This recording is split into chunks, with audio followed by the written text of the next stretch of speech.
Okay.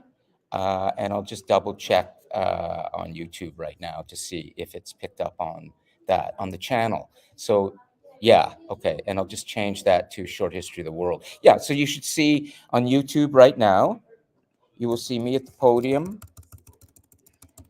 And I'll just change it to Short History of the World. And today is the 26th, right? Okay. And save that. Good. Almost there. Get rid of that. Let's refresh on YouTube because it's not so fast. Okay, well, we'll let YouTube is a little slow right now. That's okay. There's some late. Good. They just changed. There's usually latency of about 10 seconds. Okay. So let's refresh in the back end of YouTube and make sure that that's, yeah, great. And we've got the chat open. We've got the Cosmos open on Toria. So everything is good. I'll hit that button so the audio is good there. We are waiting still for tech support, but at least we can begin and we're recording. I'm going to shut the door. I have to think out loud like this. I go crazy. There's too many things. Right? But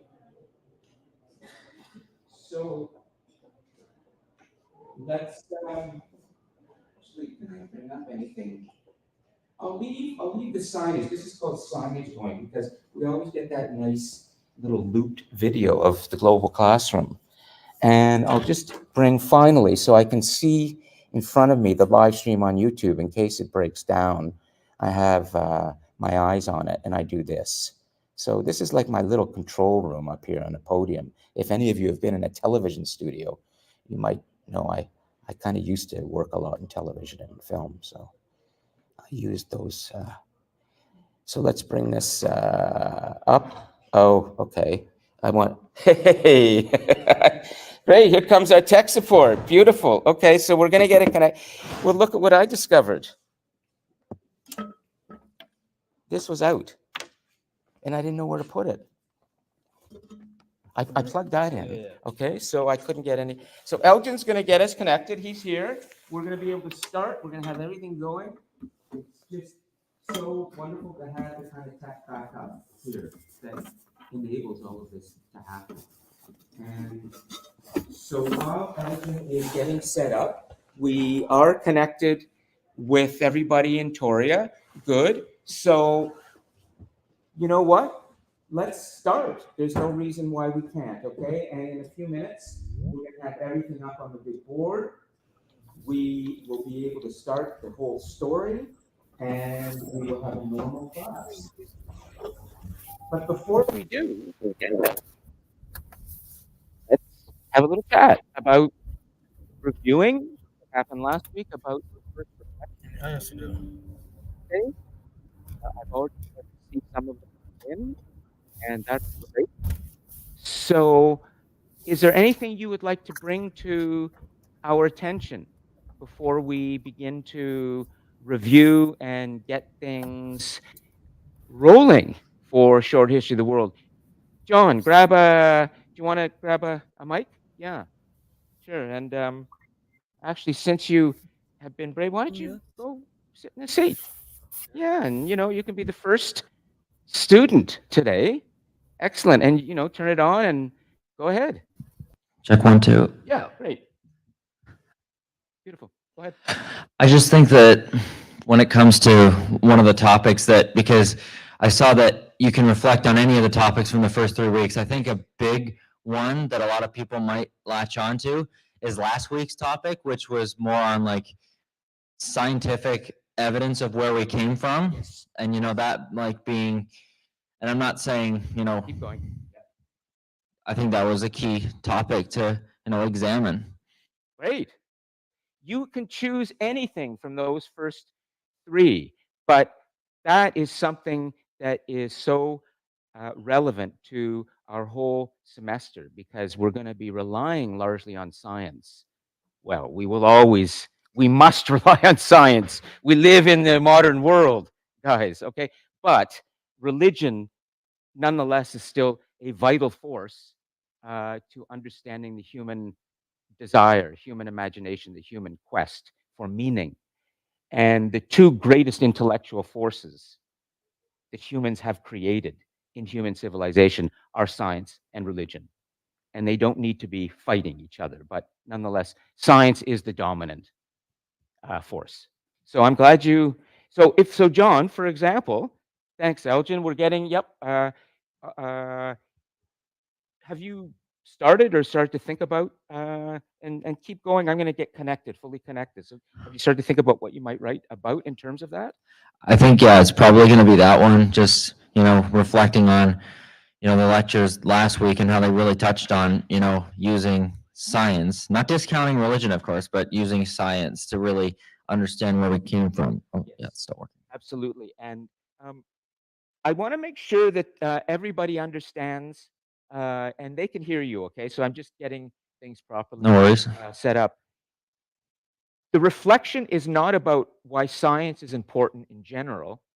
That could be your final assignment at the end of the semester when you explain why your topic is important to humanity as a whole. This is about why it matters to you, John Savage. Okay. So I want to make sure everybody really understands this, particularly for some of the students from other parts of the world in this class. And there are many at this college who come into this space or perhaps other classes and they're not used to reflecting. The way they've been taught is they have to memorize, they have to just sort of repeat, and their voice doesn't matter. They're supposed to just repeat what the professor tells them. And they don't always understand what reflecting means. So, for any of the students, particularly from other parts of the world here who don't feel comfortable or understand what a reflection is, please ask now if you want some help. Other students could help you, or you can email me privately. But for the students here who come from, this part of the world, let's call it, Ontario for now, or Canada, they would be used to, let's say, a more, I don't know how to put this, maybe a more progressive system. And for the students who come here, international students from elsewhere, that's why you're here, isn't it? Because you want something new and you want something more contemporary. That doesn't mean that we in any way are better or we're smarter in any ways. It's just we're different. Okay. But we can help you open your minds and be more new and progressive. All right. John, yeah, go ahead. Yeah, So, it's working. how does it affect John Savage? Why did John Savage choose science? Well, I was going to touch on, your point earlier about, if they're not from here and they come from an international country like India, Romania, Yes. whatever we've gotten here, I think it's just, exposing them to maybe a new system of learning that just, might change their ways of going about it. And I'm not saying that doesn't mean you stick to one thing or the other, but it just exposes you to more maybe. Absolutely. Absolutely. So make sure that when you write this, you say, I, John, you don't have to give your name, but it's written in the I. I've chosen this and why it matters to me in my life and in my choices I may make. So you're really thinking about why science matters to you in your own life and your future, okay? And it will hugely. Okay. Put that there. Yeah. All right. So who's okay, I'll take this slowly. Let me just fully get set up because I've learned with teaching here, having created this space with the college, that if I don't get the tech dealt with first, and I'm troubleshooting while I'm dealing with content, it's just too much mental bandwidth. So I've got to deal with the tech first. Okay. So first, let me get the big board set up. And to do that, I want to finally bring in the map of the world. Okay. Because that is so important. So let's see if we have good. Okay. So Elgin's got that nicely set up. And I will just exit here. And I'm going to bring the map Oh, actually, I have a map here. Good. So I'm going to bring the map over here and watch what I'll do here. I'll bring this back, and I want that to be extended. Yeah. So then I come over here, I do that, I make this full screen. Okay, that's good. Okay, and then I want to bring this over to the other side because that will help us today. So that would mean that that goes over here, and then the notes are going to go over there. Okay, good. They're the notes. And actually, even more than that, I'm going to do this. Uh, Instead of that, I'm going to break off Toria, and I'm going to bring Toria over here, which would be over, yeah, so that's got to come back. Just a second. I see the problem there. So just give me a second while I troubleshoot this. Yeah, okay. So that's where Tori is right now. I bring that in here, and that will come back over to this side, and it's so counterintuitive here. So I want that over there, right? Good. And I want to bring uh, that. Oh no, that is just a second. Hold on. That's why I need my half an hour. I want to bring that. That's extended over here. Good. Okay. And I bring that up here. And then you can see that. Okay. We can put that here. And then actually, you know what? I will bring the map over here. You don't need to see the YouTube um, live stream there today. So we'll just make the zoom to fit. Okay, we'll do that. And then we'll have this down here. Good. Okay, so now you can see everybody there online, the 10 people online, the Cosmos. We can even make this a tiny bit smaller so that I can go on. No, that's why. Just a second. Come on. Good. And then follow me. Yeah, that's good. So everybody follows. So they come in here.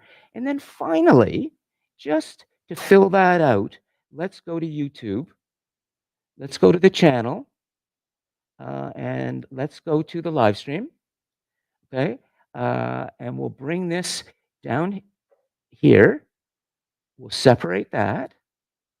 We'll do that.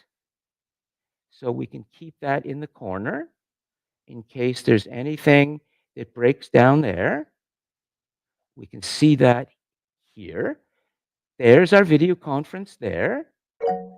Nice. Okay, Stephen, just a moment. Just almost set up. Great. So we'll leave that here. And then finally, we'll dump that here. We're going to bring the map, not the map, we're going to bring the notes over there, which would be here, the notes. And then for the last thing, we bring, and that is finally the images. And that's how I'm going to run the show. Okay. And I can always go to everything and we'll do presenter view. And then we're in. Now we're good. Okay.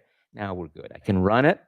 And I can always come over here for a moment just to get that. Once we get this all laid out, we're good. There we are. I can leave that here. I can see that here. Everybody's there, everybody. And then if I need to start running this, let me bring the arrow back, and then we're fully set up. Yeah, great. Okay, so excellent. You can see how many steps there are in getting this jet sort of going, but I usually do that before you come. And let me just see this here. So Stephen, please go ahead and speak, okay? Yeah. Can you hear me? Let's see how you're, and I'll just double You can hear check. me, right? Hold on. I see the problem. Let me bring it over here. So It could be Stephen. Could you just hold on? Yeah, that should be. Stephen, are you speaking right now? Could you put that in the Yeah. live chat and say yes? Because we're not hearing you. So I think I may have to just let that go today. Yes. Okay. So hold on a second. I'm going to do one final thing because, yeah, I see where it is. And it is. Can you hear me now? Okay. There we go. Got it. I just. You can. Yeah. Yeah. Got it. Okay. Go So ahead, just to answer please. your question about like why people come here from different countries is that it's not a cultural thing that they want to, come here and like live the I guess like the woke or progressive, like live in the woke progressive country. They Well, come here because yes. there's a higher living standard, and oftentimes they don't really have any interest in integrating into the culture of this country because it's purely an economic factor. Sure. They're fleeing their own countries due to economic deprivation. Well, let me stop for a second. Hold your thought. I just I need to finally get this connected. I'm just troubleshooting, and you're seeing what you shouldn't be seeing. And let me just get this connected so I have everything going, but that's not happening. Okay, so let me just stop. Finally, hold your thought. And I need to kill the audio on this.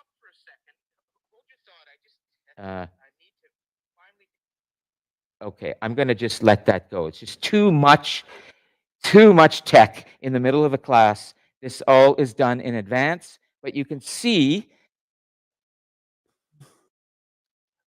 what we've created over these last years. It's been a real technical achievement to do this, and I'm proud of it.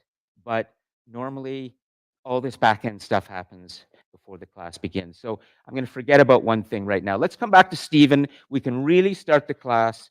We're good on YouTube. We're recording. I'm just going to wing it there and see what happens. Stephen, I just want to tell you one thing, which is important before we have a little discussion before we jump into our history today, and that is that there is an intercultural aspect to this class that's really important. And I always like to be able to come into the class and talk about the present moment, today, before we launch into the past. And Stephen has helped to do that right now, and largely because I was speaking about the students from other parts of the world.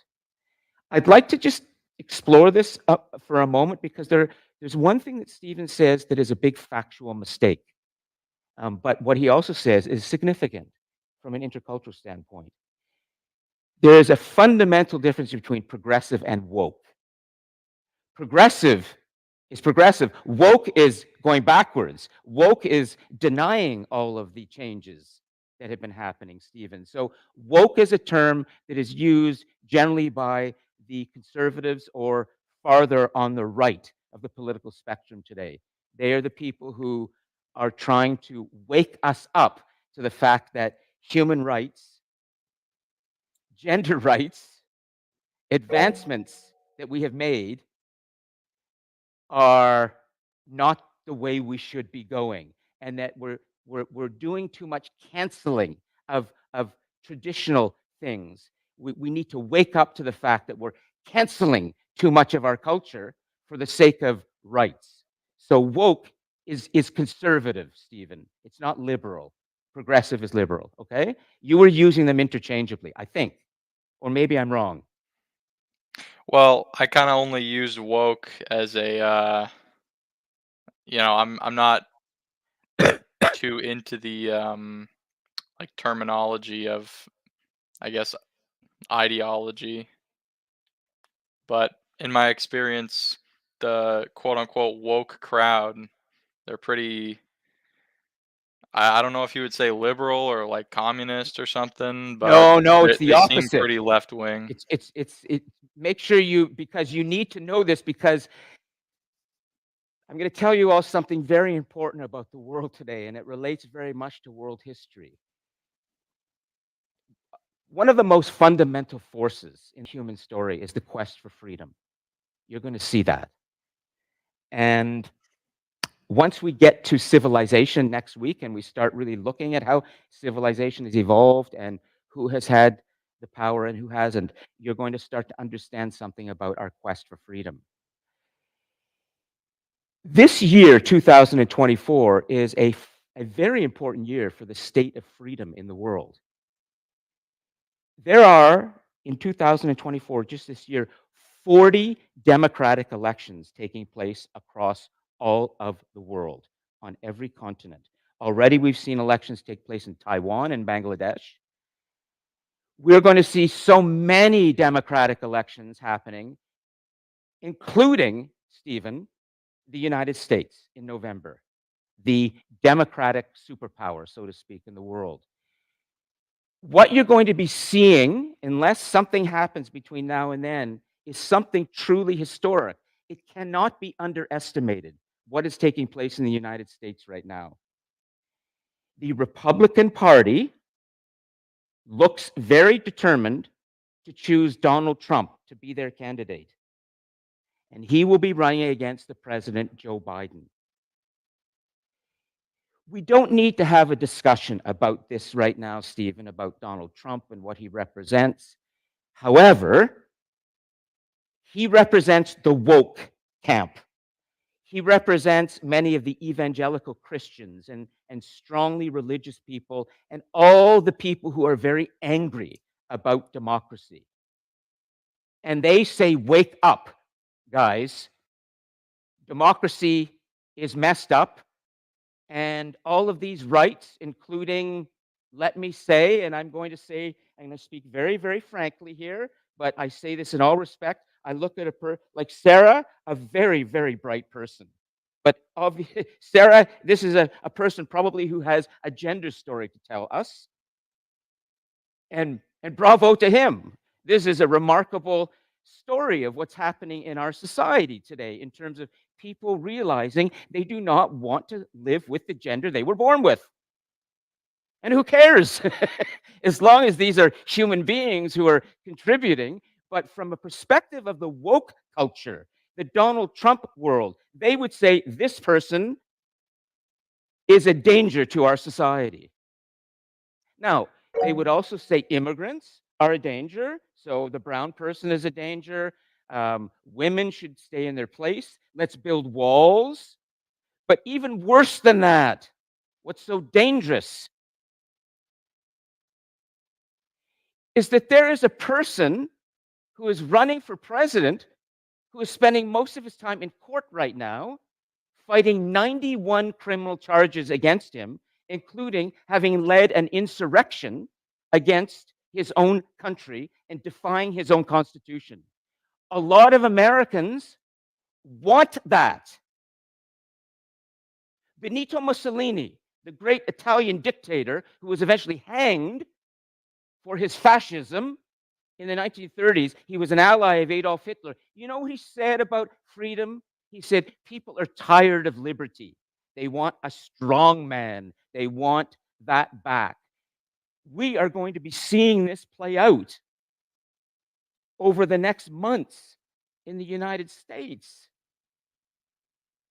So I'm going to stop because I could talk a lot about this.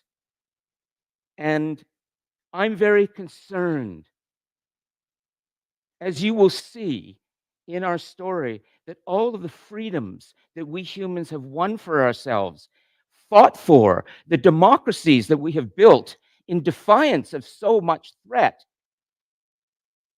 may eventually be lost. Let's not forget that in the 1930s, before Adolf Hitler was elected as the Chancellor of Germany, there was a republic, a democracy in Germany called the Weimar Republic. There may be people sitting in this classroom right now who would never say this, but they would say, yes, I'm tired of all this freedom. I want order. I want control. I want the strong men back. And I want all of these freedoms to be reversed so that we can have something safe and manageable and easy to understand. So please be aware that this year could be a year that the superpower of democracy in the world will choose to have a person who is likely to be criminally convicted for crimes against his own country, and his supporters don't care. Now, I suspect there are students that want to tell me something that is against what I've just said. And I want you to. I will not argue with you. I will not in any way diminish you. I will applaud you for your courage. But there are probably students who will say right now, you don't understand, Lon, why people support strong men who are like Donald Trump. You just don't understand, Lon. And if you feel that way, say it. We will talk about it. But maybe wait until you see the story of civilization and how hard human beings have fought for to overcome what are called the God kings in our history. Most of human civilization it consisted of strong men in power. They're called tyrants or emperors or kings, and the occasional queen. And you will see that for most of humanity in our civilization, we humans didn't want democracy. We didn't, because we were children. Government of the people, for the people, by the people was never close to what we were thinking of when we started to create our first societies. We wanted men in power, father figures, daddy figures, who would give us our food, help us out, and make things safe for us. And you will see that it is the religious prophets, religious free thinkers, the brave individuals who emerge who say, humans want more than this. Humans don't want slavery. Humans don't want hierarchy. They want to be free. 2024 is a year when we may start to lose these freedoms in very significant ways. I'm not joking. I'm not being alarmist. 40 Democratic elections happening this year, 2 wars going on, 2 major wars, and then an election taking place in November. And we see the most remarkable story unfold over these next months. Donald Trump knows this. He will keep going to court. He will show up for court because he gets so much free publicity that way. And his supporters love him for that. They think he's defying the big government. What if he wins? Are we ready for this? Are you ready? I mean, come closer, please. I'm ready for it. excuses. No excuses. Come closer, okay? You have to. Because the students need to hear from you. Come a little closer, okay? All right, I'm starting to feel like I'm a bit of a tyrant right now. Let me stop. It's okay. I want this other students to hear you. Our learning community of about 100 students. For sure. That's great. Come on over. Come. And then we're going to start the story. I guarantee, John, I know you want to say it, so go ahead and say it. Yeah. But I should not be touching this because I'm still a little sick. So come and take the microphone, okay? And let John speak. And you come and sit in the chair, okay? Yeah, and John's going to. Yeah. It's okay. And do you want to come sit here? Okay. Yeah. Oh, here. I have to, just a second. Germs. Okay. John first, okay? I was just gonna be like quick in saying that I know it sounds scary to think that some countries, like, America this year, Brazil a couple of years ago, Yes. and just a bunch of other countries are on the verge of like losing their freedom because of whoever might come and take it away. Yes. Which, I'm not gonna debate anybody here, but I think that's the right side. Yes. Is Right. The right as in politically right. politically as in right. Correct. Yes. Yeah, politically, further to the right. I know it sounds scary to think that this might actually happen, but it's important to remember that people do have the chance to stand up and say no to something like this, because what was happening in Brazil a couple of years ago was that, is this still working? Yeah, absolutely. We can hear you. Is that the then president Bolsonaro was running on a platform of, taking, eventually just kind of eroding the freedoms of Brazilians away. And, it culminated in what was basically Brazil's version of January 6th, where a bunch of Bolsonaro's supporters stormed their legislature. Thankfully, President Lula wasn't harmed, but it just goes to show you that, it's pretty fragile and it's getting more fragile.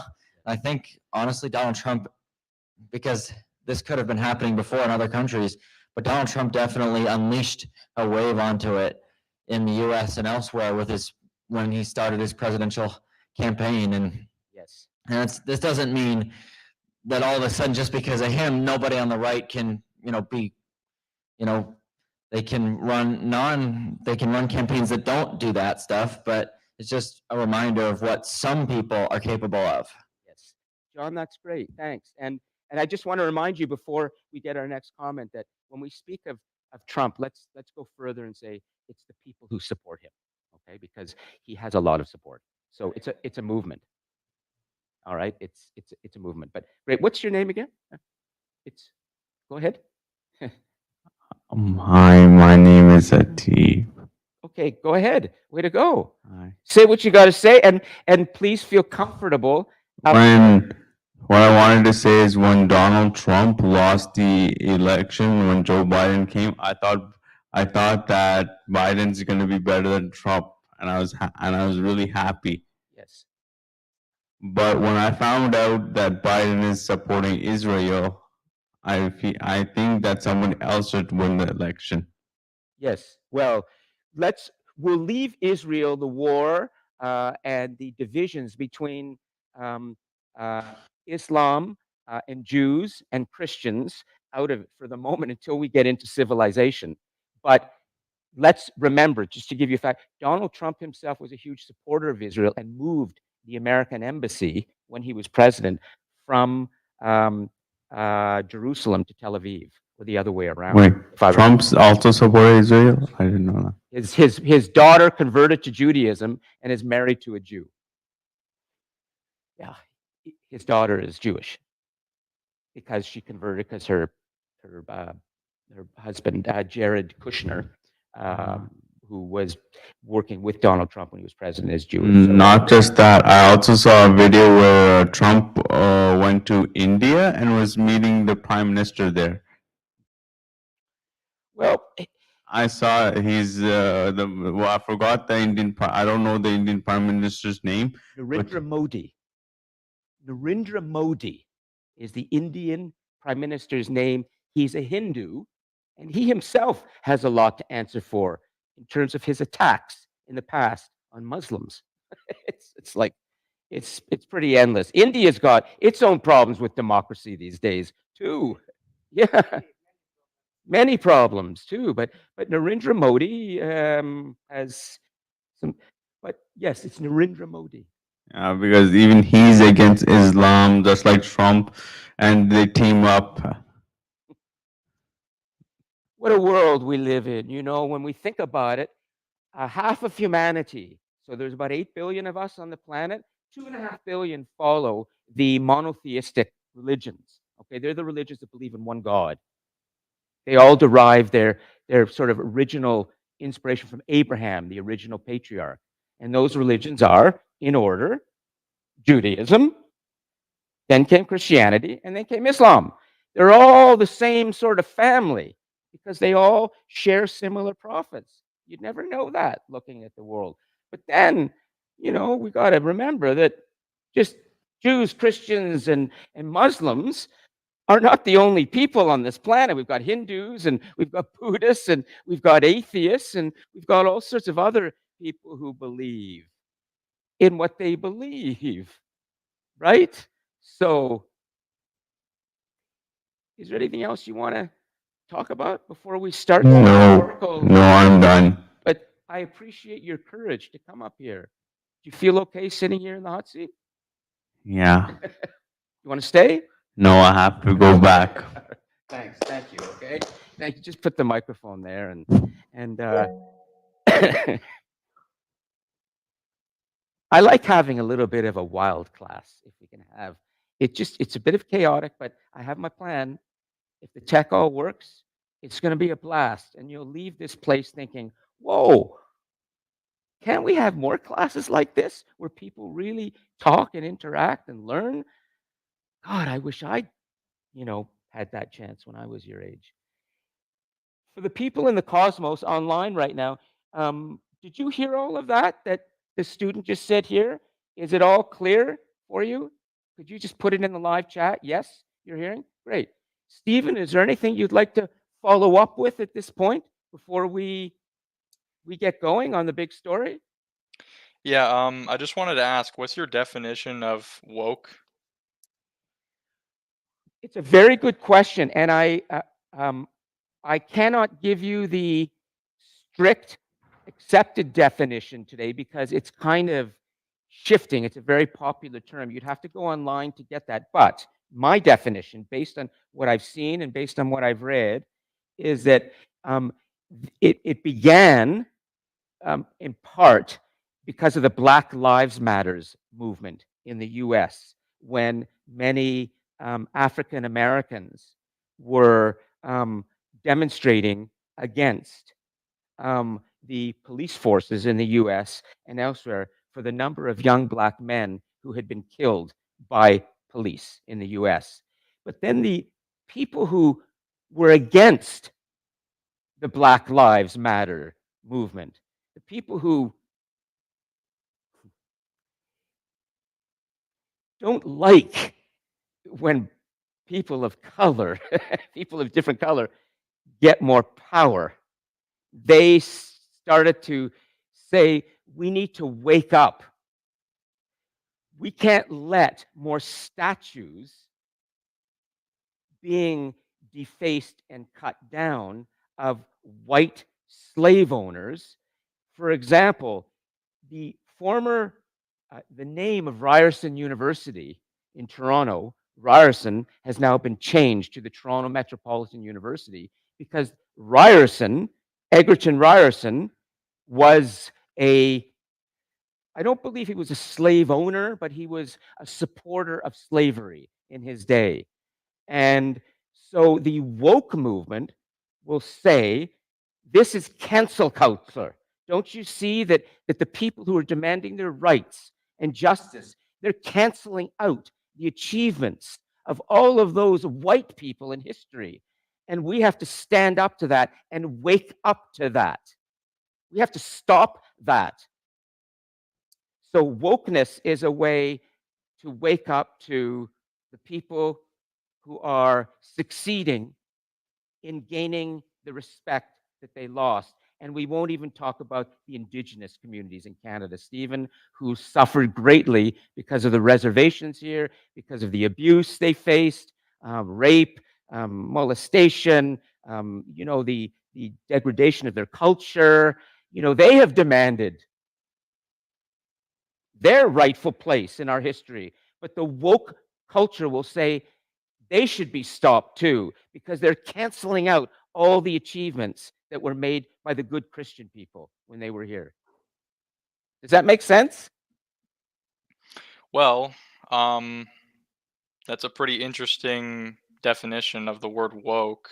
I disagree with it, obviously. Woke, I think, like in the broadest sense, it's like left-wing people who are trying to basically erase history by, destroying statues of historical figures and rename streets and rename airports and universities and all that. you know, they want to change our entire society so that, uh, you know, slavery and slavers, or like basically any white person that has done anything that is immoral by modern standards, Yes, is yes. basically erased from, you know, history. To me, that's what woke really means. It's people who want to change the past as a form, as sort of a form of uh, vengeance, I guess, for historical wrongdoing. That's true. And there's a student who wants to go ahead, Jan. Give your name and come take a seat if you like. And way to go. Go ahead. Hello, my name is Chloe. Can you hear me, Stephen?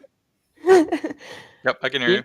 Good. Okay, I want to interject and say I don't think we should acknowledge the past. I don't think we're technically erasing it.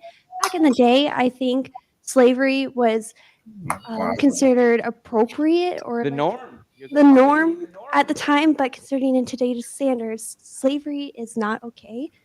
I don't think that we should be saying, "Oh, we're erasing all these white people." No, we're not. We're trying to acknowledge that what they did was wrong, but we also should acknowledge that we are progressing into a better society because of it. We want to be as one humanity. We don't want to keep what held other people down in the society. So you think that like removing statues of historical figures who have, you know, Well, you gotta also see it from their perspective too. So imagine like you're a person of color and your family is held down by the white man for centuries, and you see that statue. You're going to think and be like, "Wow, like why do I want to have that up in my face?" You know, like it's like a slap in the face. It's a slap on the wrist. Be like, I will never ever have a place in this society because of this white man that held down my family. I don't think that technically like it's horrible to take down these statues of people that agreed with hurting these people's lives. Like I don't think it's okay or appropriate. I think we should also come together as a society and be like, it was wrong. But we can also acknowledge that it was the norm back in the day. We're going to be talking a lot about that when we look at how we began to abolish slavery eventually, but how slavery even began. I've got quite a story to tell you from a great historian, William McNeill. Anyways, Chloe, anything else? And I think that for me as an educator, to have a student, Chloe and Stephen communicating like this and talking, and we're doing it with Stephen online, and you're here. I mean, it's terrific. So I want to make sure you have a chance to go as deep as you can with this conversation, but we may not be able to go as long as you want because we have history to get to. But Of course. is there anything you want to add, Chloe, to this before Stephen has a chance? And Oviato wants to say something too. Go ahead. I don't think that like you're definitely. Oh, sorry. No, Chloe's just going to speak, and then Oviato, just hold on a second, okay? Go ahead, Chloe. I just don't think that you're trying to hold on to the past while we should be looking to the future. So I feel like instead of holding on to the past of what has been and look for more of what could be in the future, you know? That's my stance. Can you stay? so my response to your argument that like, you know, if I was black, somehow I think that, you know, my skin color would make me want to erase history. The thing that, you know, that I'm against is basically basically what you're saying is turning our back on our own country's history. I don't And, necessarily think that's turning back on history. I well, it think kind of that's is just though. No, Because it's you're not. saying You that can our still historical acknowledge. figures Stephen, are let bad Chloe- people. Let Chloe finish, and then I'll help you because sometimes with the tech it's hard to. And then Oviata, you will I'm come trying to in as well. respond to her argument though. Okay, let Chloe finish, and then you will. I will. I don't think that's technically erasing history. You can still learn about history without like worshiping it or having it acknowledged in plain sight. You can still teach it in school. You don't have to erase it initially. You can always still talk about it, but just don't have that reminder in society, you know? Stephen, go ahead. Say what you have to say, and then Oviata is going to come in. Okay, please. Okay, Stephen, so go ahead. my response is, you know, I think we're focusing on kind of the all the bad things that have happened in our history. You know, we have like colonization, and we have like, you know, the white colonists coming from Europe and establishing this colonialist, you know, empire or whatever. But I think that our founders, you know, I think that they did more good things than they did bad things, and you can disagree with me on that, but I think what we've built over the past like 150, 160 years, I think that you know, it's like the bad things were obviously a byproduct of that, but if we're going to slander our historical figures and say that they're all terrible, what about the good things that they've done for us? Like what about, you know, that like the country that we inherited? Do you think that, you know, Yeah, like colonization sure. was like all terrible because, you know, 10 million uh natives, you know, like died off? Well, That actually, happens in the conflict. have to correct you. I'm gonna have to correct you on a fact, okay? Because it's widely known, Stephen, that something like 70 to 80 million indigenous peoples lost their lives as a result of the conquest, as it's often called, which is when the Europeans came here, led at one point by Columbus and others. But there's a book I'm going to be giving you to read at least a chapter from that book for homework called Guns, Germs, and Steel today. And in that book, Jared Diamond talks about how a lot of the germs, the diseases, the microbes that Europeans brought over, to which they were immune.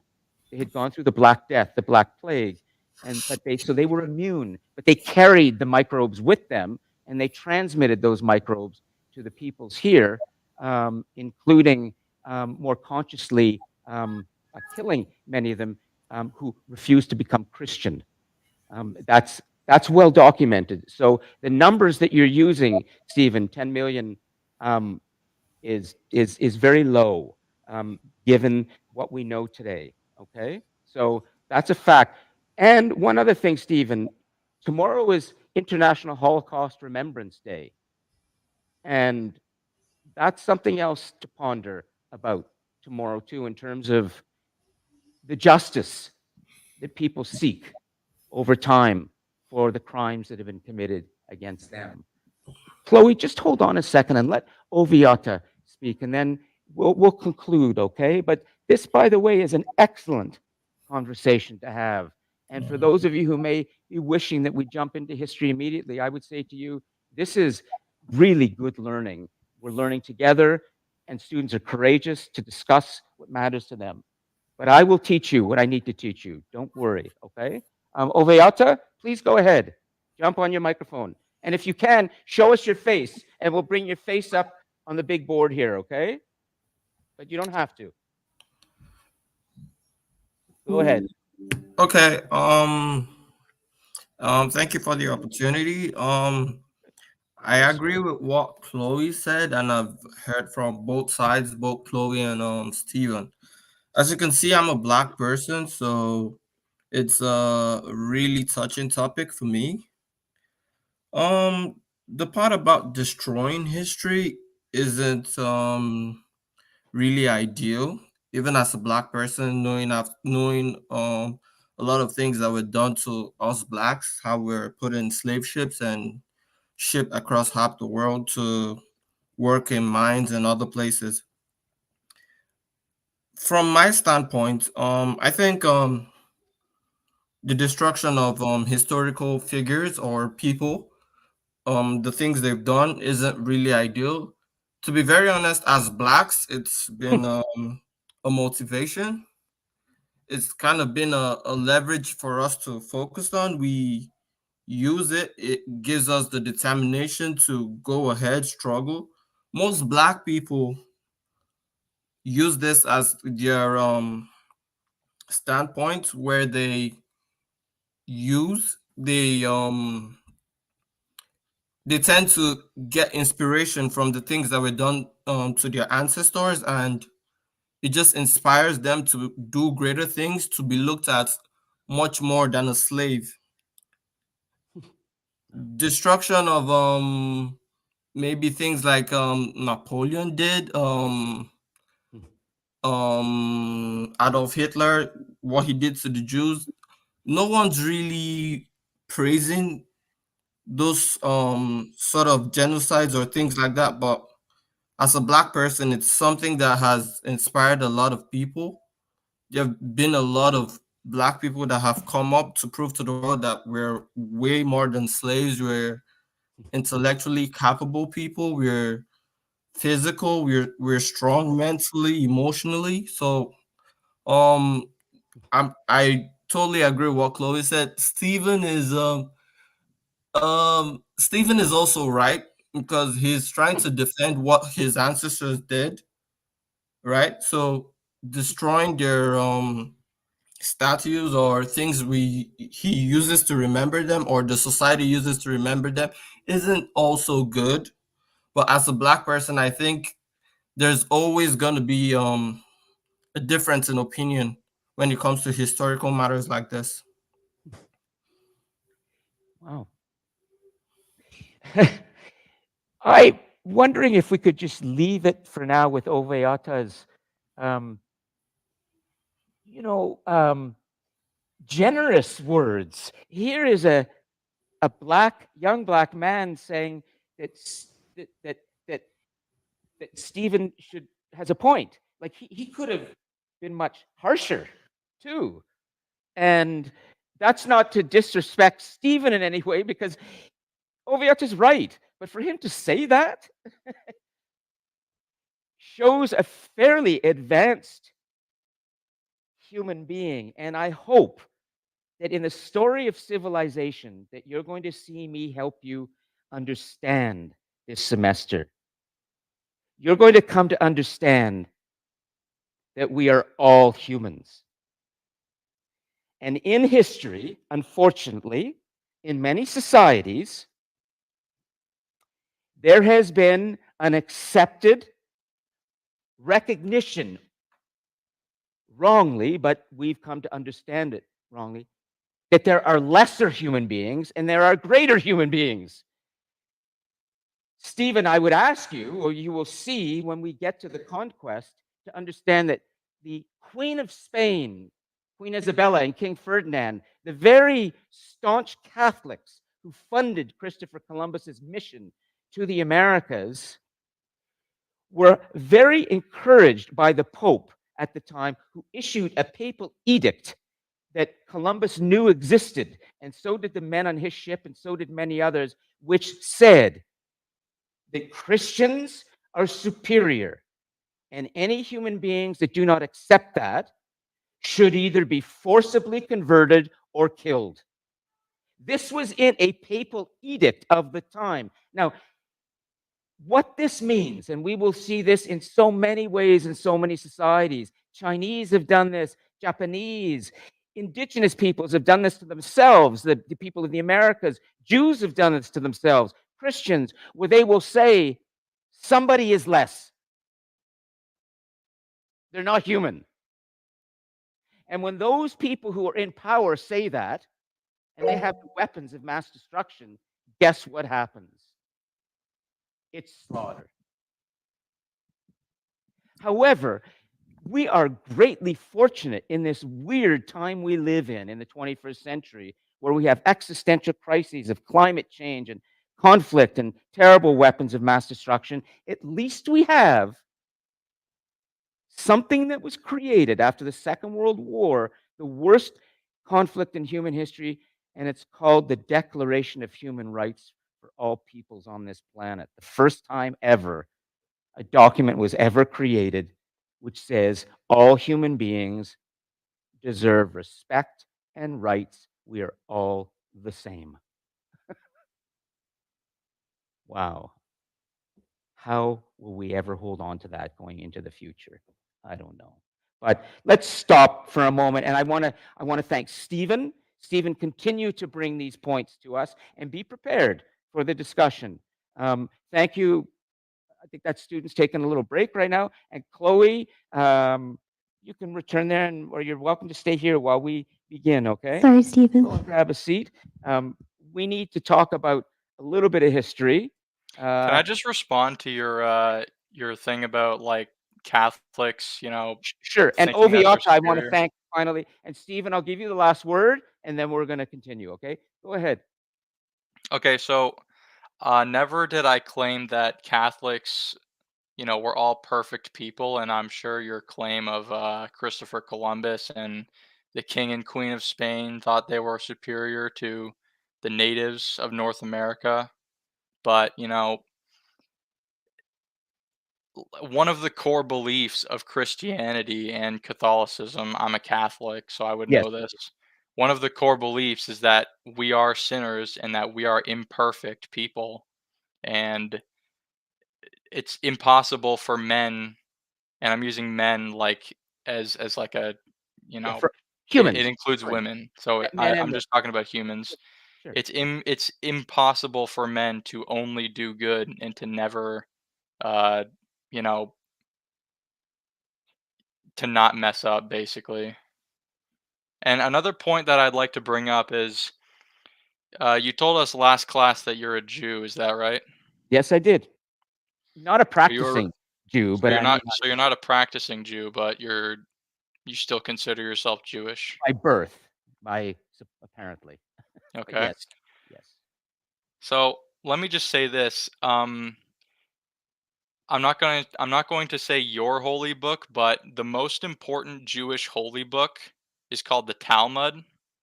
And in the Talmud, if you haven't read it, Yes. I would encourage you to do that. It actually has a lot of comments in there about Gentiles, and it Yes. calls us the quote unquote goyim, and which is a derogatory term for anybody who's not Jewish.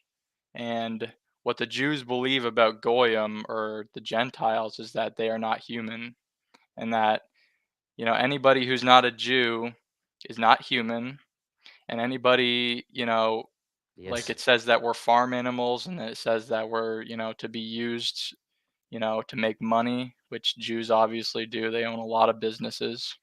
Now we're And veering it. Hold on. I got to stop to say, and then I'm gonna. We're veering into conspiracy territory. But I will this is not say, conspiracy. even This even is 100% okay, true. You can read your holy book. even I will just say because I don't want to get into this kind of conversation now. I will only say part of the problem I have with my faith is the idea that we are the chosen people. I don't believe that. Well, that's one of your core that's one of your core beliefs, is that you're Just God's please, chosen please, people. please, we're going to stop because I have to make sure we continue on. I have trouble with that. So I'm glad that you've brought this to the class's attention, but this is a conversation we can have in a longer way another time. But I would ask you just to listen to what I just said. I just took a critical position to my own faith, and I'm asked a difficult question of myself. Okay?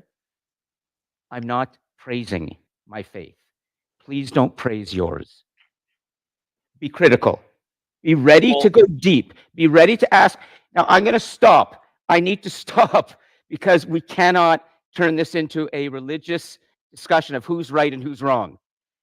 What I will say is I greatly respect Stephen for having the courage to bring this to the class's attention, but I respect greatly Sarah for sending me the video, and Sarah for what she has said in her emails. I respect Chloe and Nico and all of you.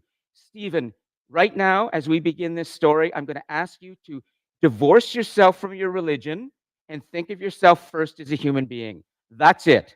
No questions asked. I don't want you to challenge that right now because I'm doing that and everybody else is about to do that. We are going to start from a place that goes beyond our religions, and it is a place called humanness, period. Okay? And if you want to debate this, we'll do this ourselves. Okay? But let's start now, okay, with this idea of this story. I'm going to blow through this quickly, some review, and then get to where I need to get you to. But we are way behind, but it's okay because this kind of discussion that we've had is even more important. We're talking about a story this semester called A Short History of the World, A Story of Humanity. And that means that we're going to be telling the human story in this class in terms of how did humans come to this planet? And then, most importantly, what kinds of societies did we humans create? And how have we reached the point, we humans, together on this planet, where we are beginning to change the natural world through the power of science and technology?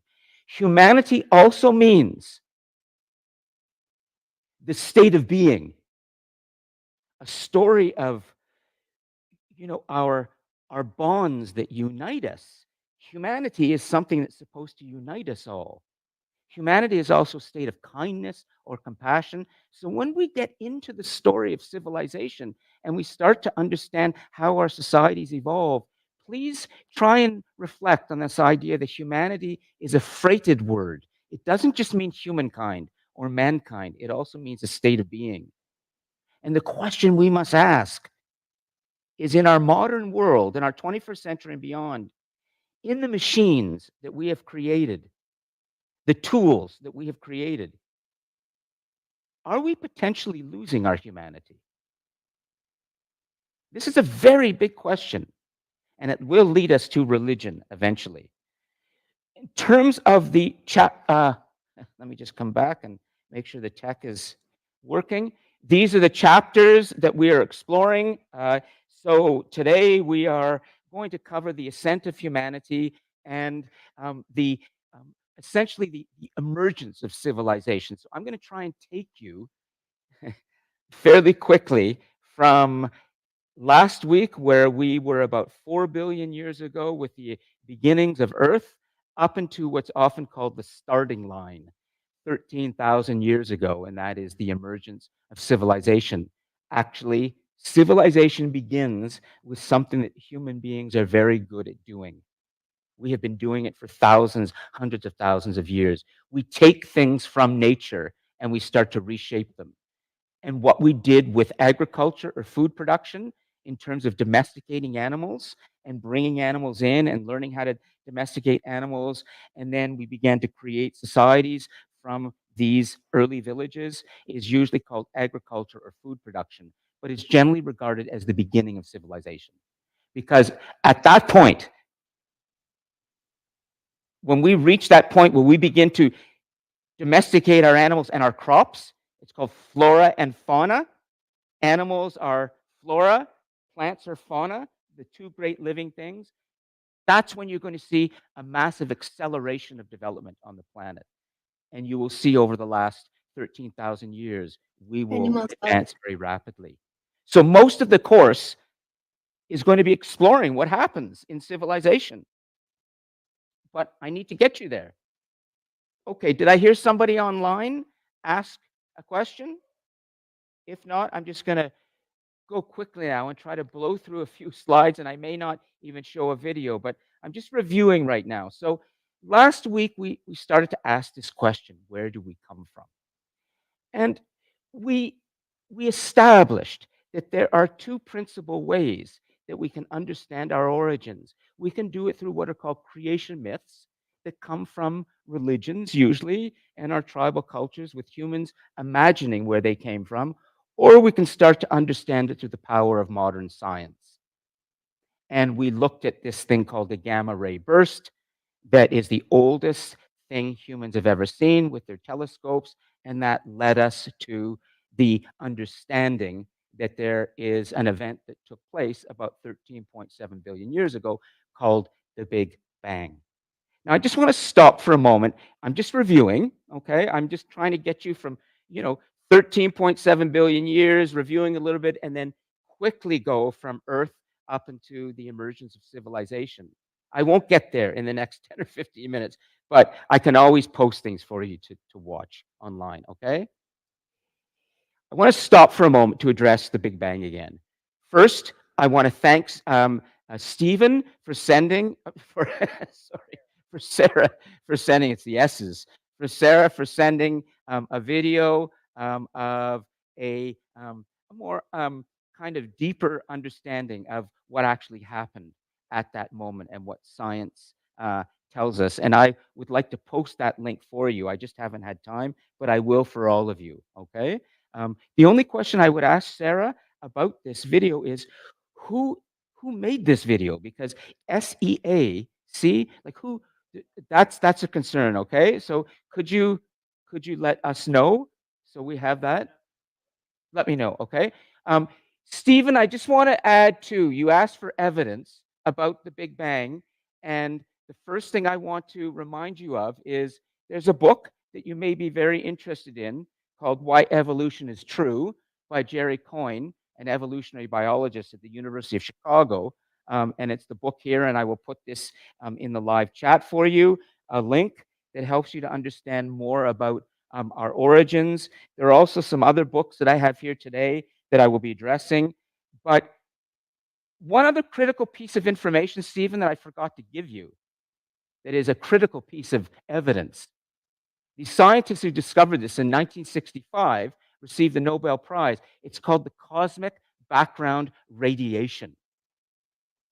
And what that means is that there is a sound, a hissing sound, kind of like the snow that you see on a television. When a television has gone on the blink, you will just see snow. Well, actually, in the cosmos around us, there is a sound. No matter where you go, no matter how far back you go, it's there. And it has been measured. And we now say that the cosmic background radiation sound is the sound that is still in the universe from the Big Bang. And we can date when that sound began. And the scientists who discovered this, Arnold Penzias and Robert Wilson, believe you should look into this. Stephen, they will help you to understand that this is another crucial piece of information about an event that took place a long, long time ago that began the motor of evolution.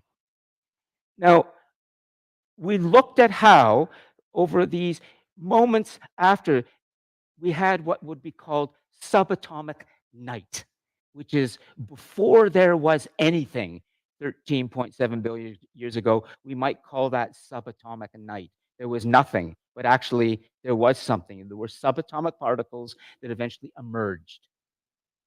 And this began the process of the creation of hydrogen and helium and gases. And over billions of years, from 13.7, very slowly, evolution is so slow.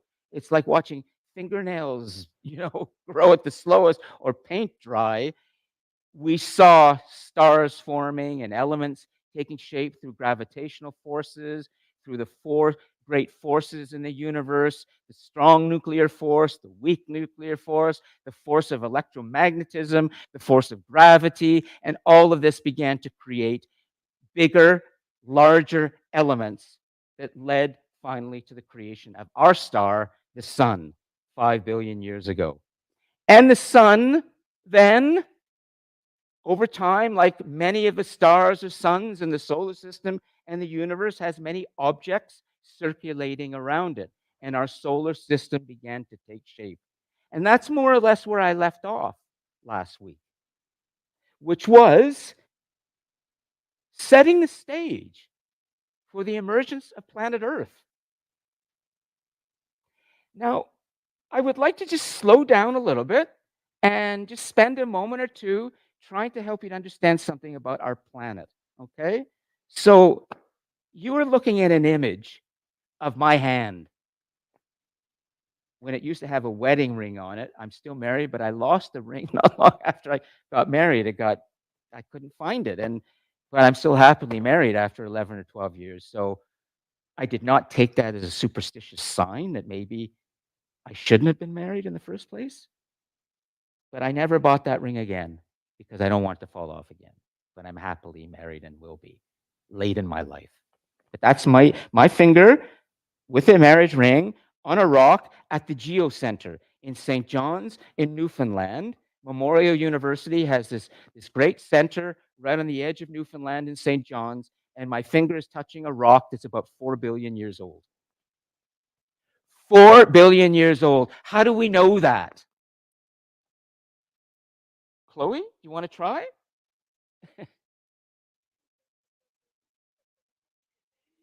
Sort of, but like the trees that we have around us that have rings that tell us about, the age of that tree. Yes, there are layers in rocks and tracks in rocks that can tell us. But even more than that, Chloe, is a thing called radiometric dating or uranium degradation. Every hard, inanimate thing that is not alive on this planet, and when the Earth was formed from the remains of the sun, just like Mercury, Venus, Mars, Pluto, and all the rest, eventually when the Earth cooled and took its shape and hardened, there was a lot of rock. And in rock, in all inanimate things, there is no carbon. Carbon is all living things, but there's uranium in all non-living things. And we can measure the age of that rock through the degradation of uranium. So we know that that rock's 4 billion years old. Nico?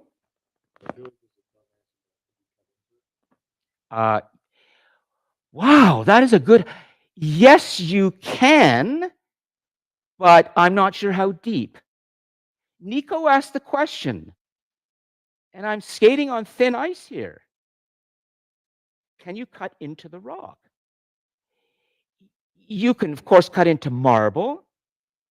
Yes, rock can be cut into, but I'm not sure how deep and how long it would take, Nico. But let me tell you something about how rock can.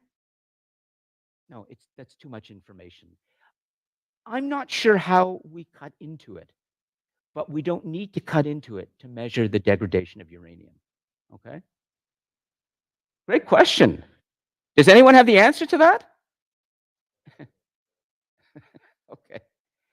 So when we start to look at what was in the planet early on, this is long before there's any life. There was no oxygen really yet, but there were other elements, a lot of nitrogen.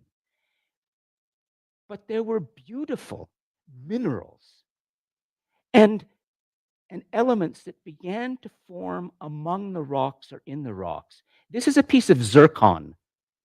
You can see this off the coast of Australia today, and it's about 3.5 billion years old. The reason I'm trying to give you a little geologic history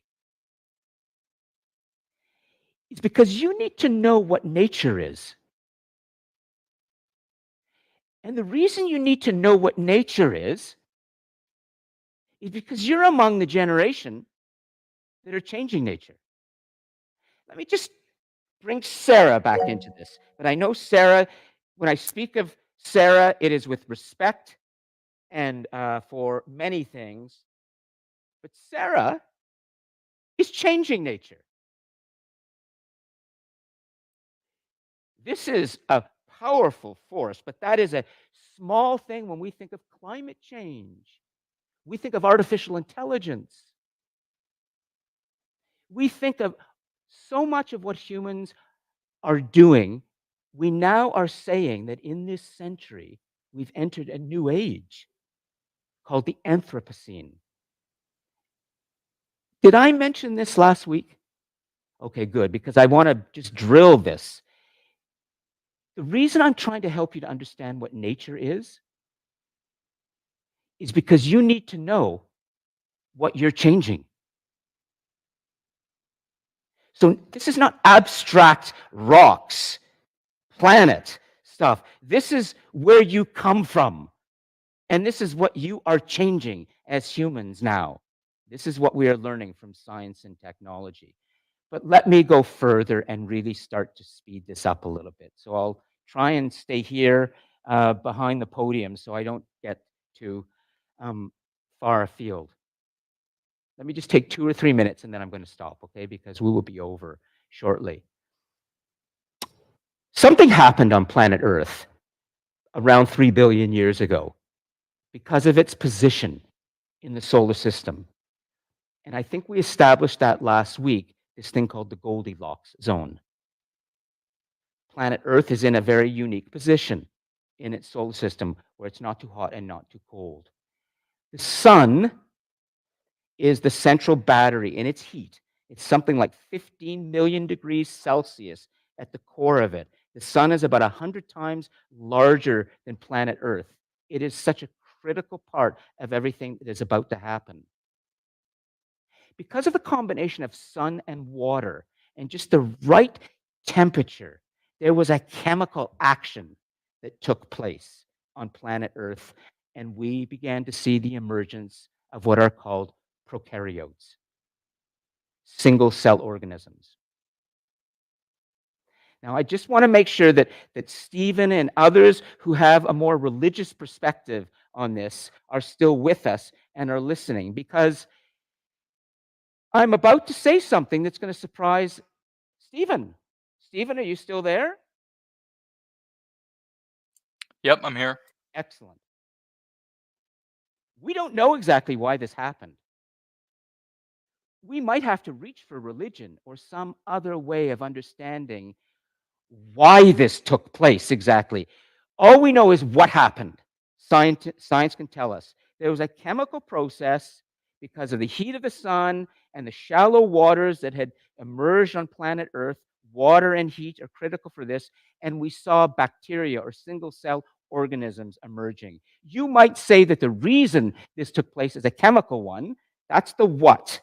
But the why that this happened on planet Earth and nowhere else, yet, as far as we know, we can explain it scientifically, but in the philosophical sense, we may need religion to help us a little bit, to at least provide some sort of understanding or to reach for an understanding. But here is where we start to see something, and I'm going to use another word that sounds almost religious: miraculous.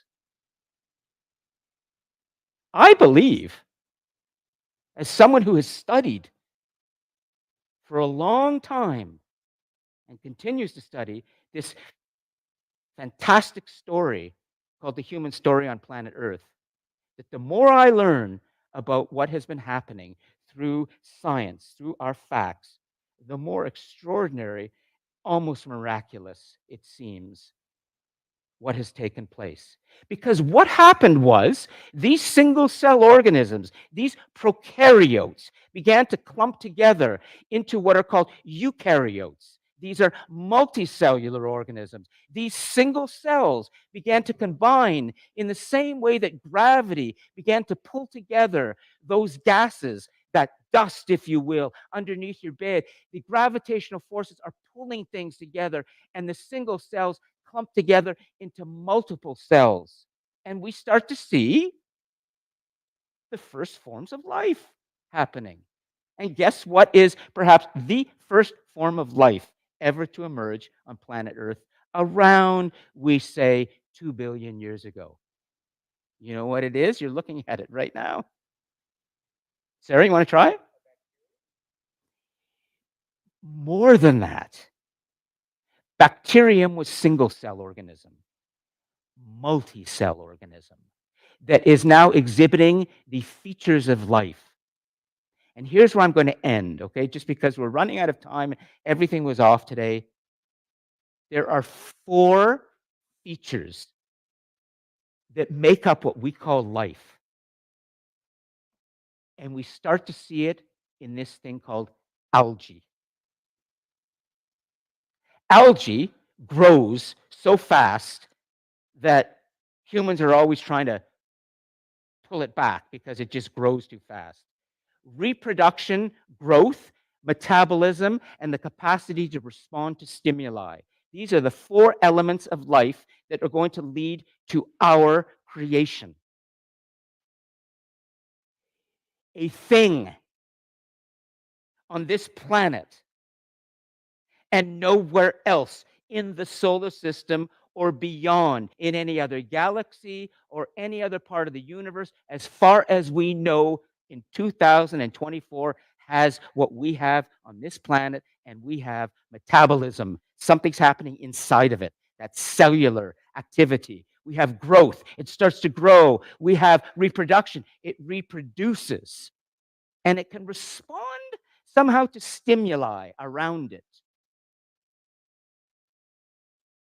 Let me stop and come back to where we began today, because I feel blessed and honored to stand in front of students like Stephen and like Sarah and Chloe and Nico and this student and others, Oviata today, who were ready, John, to come and talk and be ready to talk about religion and science, because these are so important in our lives. Science tells us that there is this thing called life that happened here on this planet. And it has a chemical explanation. And it's only because of the heat of the sun and the water. And it's only because of these little cells. And soon these cells are going to grow into larger cells. And these cells are going to develop a nucleus. And in this nucleus, we're going to get a thing called deoxyribonucleic acid, which is DNA. And we are going to learn in the 20th century that DNA, the structure of DNA, tells us that in that are all of our genes. It's called the genome. And we humans have 25,000 genes. And a worm has 18,000. And a chimpanzee, almost the same amount of genes as we humans. And we're going to learn through science that we are connected to all of these things through this thing called the genome. Incredible what science will reveal to us. And this is just the beginning. Well, I'm going to have to stop because you left the class, and you shouldn't, but we have to stop because we're out of time, but it's okay. Why don't you come up, okay? I don't want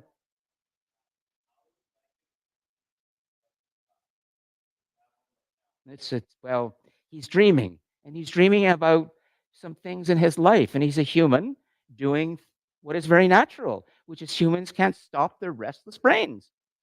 So he's not really asleep. He's just thinking in another way. Well, humans make stupid sounds. He's an animal, too. He is an animal.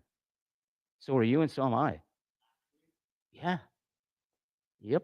And if you look at the genome of a chimpanzee, you'll see that a chimpanzee almost has exactly the same number and the same type of genes, except it's a little bit different for humans. And those few genes that are a little bit different in humans make us human and make the chimp the chimp.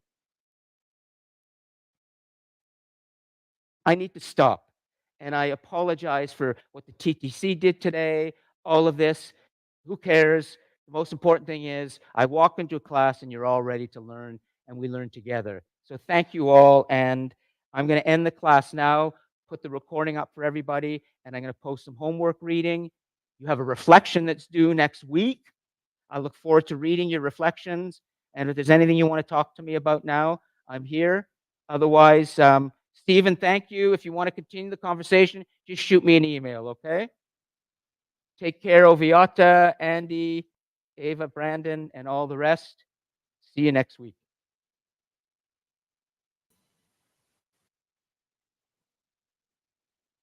Oh,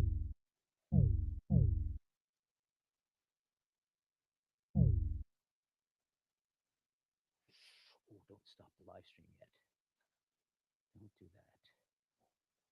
Good, good, good, good. Okay. Save it. Yeah, great. Okay, I'm going to stop the live stream.